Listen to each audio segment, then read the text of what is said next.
খুব সহজে কলাইয়ের ডালের জিলাপি করব। তার জন্য লাগছে কি কি দেখে নাও। সুজি দিলাম 2 চামচ, 2 চামচ ভরে ভরে সুজি দিলাম। কলাইয়ের ডালটা ভিজিয়ে রেখেছিলাম, ভিজিয়ে রাখার পর 2 ঘন্টা ভিজিয়ে রাখার পর এটাকে আমি জলটা ঝরিয়ে এখানে দিয়ে দেবো। 1 চামচ, 2 চামচ, 4 চামচ মতন এখানে আমি কলাইয়ের ডাল দিলাম। এটা আমি মিক্সার গ্রাইন্ডারে পিষে নেব। এটা আমি মিক্সার গ্রাইন্ডারে পিষে নিলাম মিহি করে। বাটিটা ঢেলে রাখছি।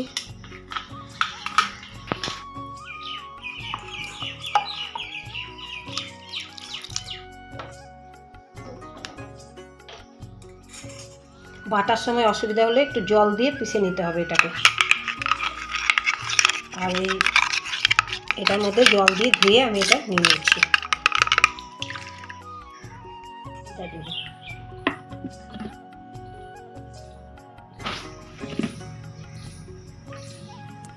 দিয়ে এটা এবার আমি লবণ দেবো। লবণটা নিজের আন্দাজ মতন দিয়ে দেবে, যে যেমন খায়।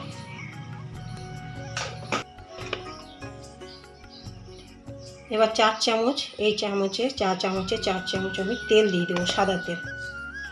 ঘি দিতেও পারে।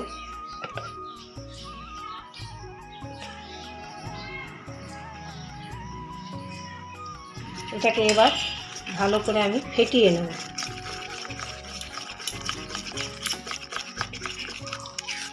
খুব ভালো করে এটাকে ফেটিয়ে নিতে হবে। ফাটা হয়ে গেছে, একদম খুব সুন্দর ফাটা হয়ে গেছে। তখন এটাকে 20 মিনিটের জন্য ঢাকা দিয়ে রেখে দাও।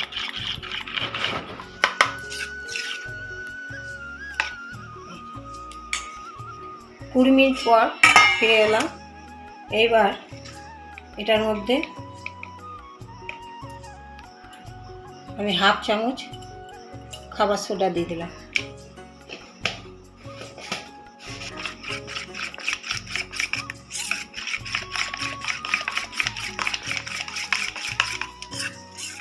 চাপিয়ে দিয়েছি চিনি আর খেজুর গুড় দিয়ে এটাকে আমি চাপিয়েছি। এটা যখন ভালো করে ফুটে যায়, একটা আঠা হবে যখন, তখন আমি এটাকে নামাবো। কড়াইয়ে সাদা তেল দিয়ে দিলাম।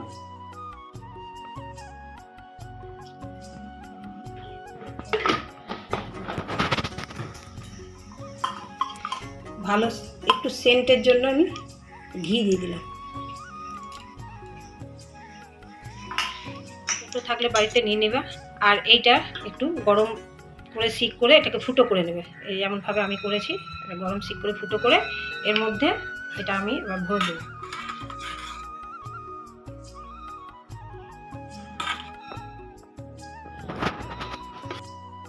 এইভাবে ভরে নিলাম, ভরে ঢাকনাটা লাগিয়ে দিলাম, টাইট করে লাগিয়ে দিলাম। প্রথমে একটা দিয়ে দেখবে যে ঠিকঠাক হচ্ছে কিনা। যদি মনে করে এটা ঠিক না হচ্ছে, তাহলে আর একটু ময়দা দিয়ে ভালো করে ফেটে নেবে।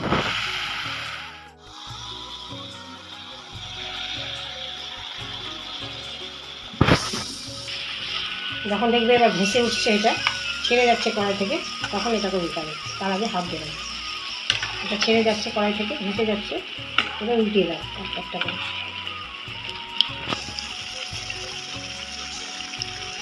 এবার দেখো লাল হয়ে ভাজা হয়ে গেছে। এবার এগুলো আমি তুলে নেব। লাল লাল ভাজা হলে কি হবে, জিলাপিটা মচমচ করবে, অনেকক্ষণ ধরে থাকবে। আমার সব জিলাপি ভাজা হয়ে গেছে। দেখো তুলে রেখে দিলাম। এবার এটাকে রসে ছাড়তে হবে। রসে ছেড়ে দিচ্ছি। একটা একটা করে রসে ছেড়ে ডুবিয়ে, ভালো করে ডুবিয়ে উঠিয়ে নিতে হবে।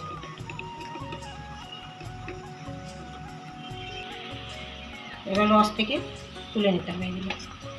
রস থেকে তুলে নিলাম এগুলো।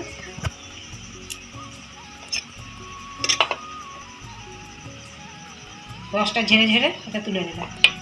এইভাবে প্রত্যেকটা রসে ডুবিয়ে উঠিয়ে নিতে হবে। সব জিলাপিগুলো ভাজার পর রসে ডুবিয়ে একটা একটা করে তুলে নিলাম এখানে। এবার রেডি। আর তোমাদেরকে একটা ভেঙে দেখিয়ে দিচ্ছি যে কতটা খাস্তা হয়েছে। দেখো, এই দেখো দেখতে পাচ্ছ কতটা খাস্তা হয়েছে।